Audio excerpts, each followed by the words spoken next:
We turn to Brazil, where even the Amazon rainforest looks like it's gotten a wax. Now, President Dilma Rousseff has spent the whole week dealing with developments in a corruption scandal which threatens to undermine her entire government.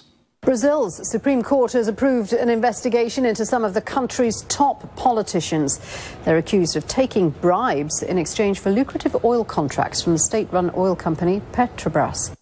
Now, when they say taking bribes, this isn't your standard £5 in an envelope left under a bench. Because Brazil's largest construction and engineering firms allegedly paid at least $800 million in bribes and other funds to secure contracts. $800 million!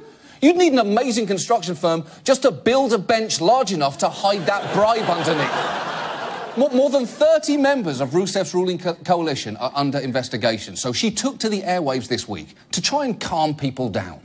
Você tem todo o direito de se... You have every right to get irritated and be worried, but I ask for patience and understanding because this situation is transitory. Is it? How is it transitory? Because unless you're about to flash the entire country with one of those memory-erasing sticks from Men in Black, I don't think people are going to forget about this. In fact, Brazilians weren't even listening to her speech for a pretty loud reason. Her critics had organized a kind of pot-banging protest, and I was in Sao Paulo, leaned out the window. It sounded like a football game. People were banging their pots, honking their horns.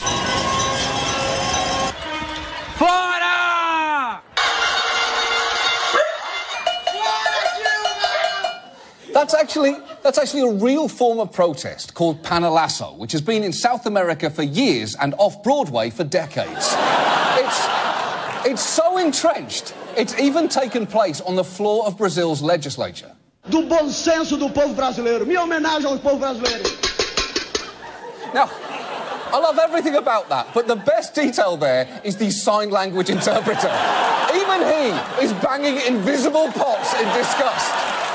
And if you think that Brazilians are overreacting to this story, there is one more thing you should know about Rousseff's involvement in this scandal. President Rousseff chaired the board of Petrobras for 7 years when much of the corruption is believed to have taken place. She's been cleared of any involvement in the scheme. How has she been cleared? She chaired the board of Petrobras while the bribes were... There's only one way to handle this.